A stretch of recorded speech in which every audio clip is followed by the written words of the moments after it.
कि चौधरी चरण सिंह जी को भारत रत्न मिलना चाहिए।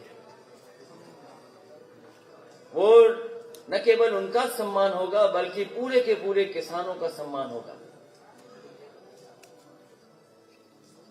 हम और जयंत चौधरी जी मिलकर के जो इस देश की हमारी पहचान रही है, गंगा जमुनी तहजीब, सदियों से हम लोग मिलकर के रहे हैं।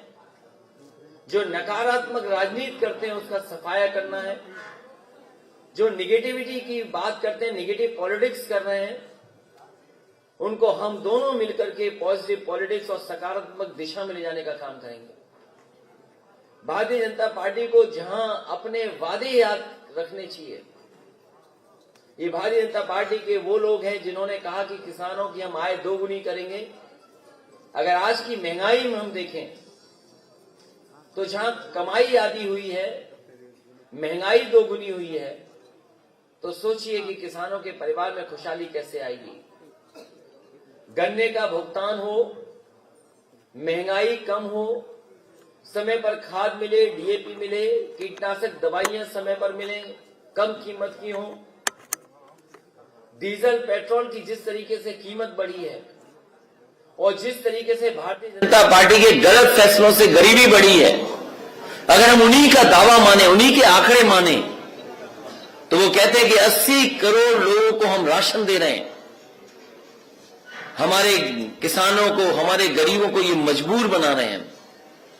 जहां इन्हें खुशहाली के रास्ते पे ले जाना था, वहीं आज गरीबी के रास्ते पे ले जा रहे हैं।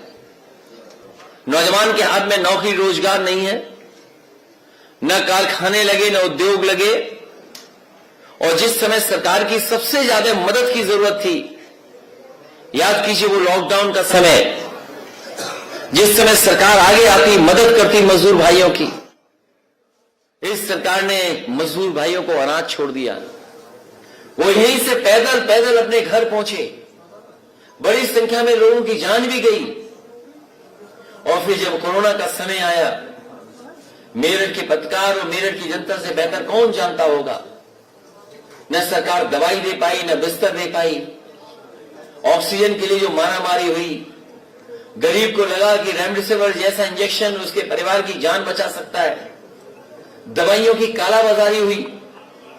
और जिस सरकार को मदद करनी चाहिए थी, वो सरकार दिखाई नहीं दी, सरकार कहीं थी नहीं। इसलिए समाजवादी पार्टी ने तय किया है, आने वाले समय में गन्ना किसानों का क्षेत्र है। जब जब समाजवादी सरकार आई है, किसानों की भलाई के लिए काम हुआ, किसानों के हित में काम हुआ है। समाजवादी पार्टी और आरएलडी ने तय किया है कि किसानों का 15 दिन में भुगतान होगा गन्ने का। और चाहे हमें अलग से कॉर्पस फंड या फार्मर्स रिवॉल्विंग फंड को बनाना पड़ेगा तो बनाएंगे। किसानों को किसी भी चीनी मिल के सामने धरने पर और सरकार के सामने धरने पर नहीं बैठना पड़ेगा। किसानों को गन्ने का भुगतान सरकार से कराने का काम और चीनी मिलों से कराने का काम करेंगे। वहीं 300 यूनिट फ्री, सिंचाई पहले की तरह फ्री।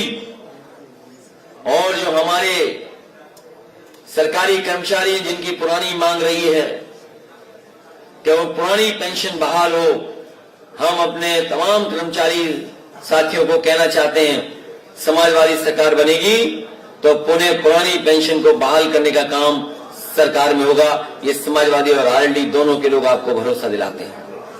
इसलिए हम दोनों साथ आए, गठबंधन के हमारे साथ प्रत्याशी हैं। मैं एक बार सभी प्रत्याशियों के लिए आपके माध्यम से मेरठ की जनता से अपील करता हूं कि इन सभी को ऐतिहासिक जीत दिलाइए। ऐतिहासिक जीत दिला करके उत्तर प्रदेश को पुनः विकास के रास्ते पर ले जाने का काम करें, पुनः खुशहाली के रास्ते पर ले जाने का काम करें। इस सरकार ने हर वर्ग के साथ धोखा किया है। इसलिए सबसे पहले सरकार में रहे पूर्व मंत्री शायद मंजूर जी की मदद करें। रफीक अंसारी हैं, अतुल प्रधान हैं, योगेश वर्मा हैं, गुलाम मोहम्मद साहब हैं, मनीषा अहलावत जी हैं, आदिल चौधरी जी हैं। मुझे पूरी उम्मीद है कि आपके माध्यम से मैं मेरठ की जनता से अपील करता हूं कि एक एक प्रत्याशी को ऐतिहासिक वोट देकर के ऐतिहासिक जीत दिलाने का काम करें। साथ ही साथ समाजवादी पार्टी के राजपाल सिंह जिलाध्यक्ष जी का धन्यवाद, मतलूब गौर जी जो राष्ट्रीय लोकदल के अध्यक्ष हैं, मैं उनका भी धन्यवाद देता हूं। जो इस कार्यक्रम में लगातार कार्यक्रम को सफल बनाने का काम किया, उनका धन्यवाद। और सबसे विशेष आभार मैं प्रेस के लोगों का देना चाहता हूं कि इतनी विलंब से मैं आपके बीच में पहुंचा हूं, उसके बावजूद भी आप बड़ी संख्या में हैं। आपका बहुत बहुत धन्यवाद।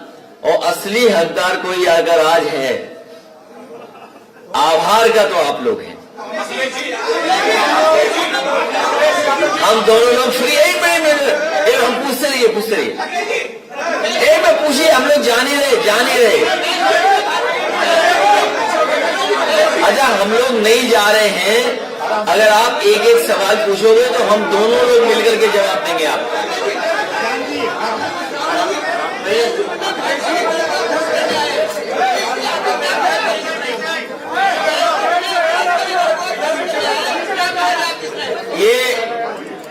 ये पत्रकार साथी हमसे नीचे हो जाओ तो पीछे वाले रिकॉर्ड भी कर लेंगे।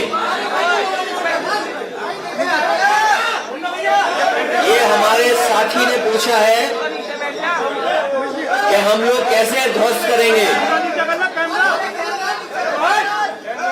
जिस दिन समाजवादी पार्टी और आरएलडी का कार्यक्रम मेरठ में हुआ था, उसी दिन भारतीय जनता पार्टी के होश उड़ गए थे। जिस दिन दोनों का ऐतिहासिक कार्यक्रम मेरठ में हुआ था, उसी दिन भारतीय जनता पार्टी के होश उड़ गए थे। और इस बार तो किसान चुनाव लड़ रहा है, यहाँ का नौजवान चुनाव लड़ रहा है।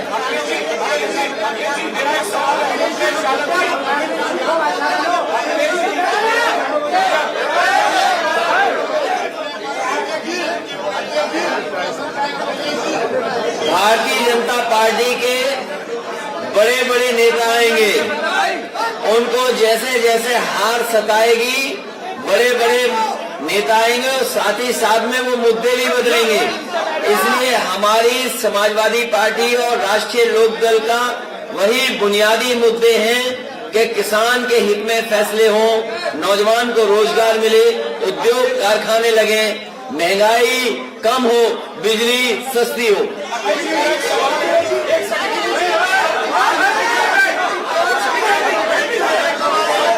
जो आना चाहेगा उसको पार्टी में लिया जाएगा।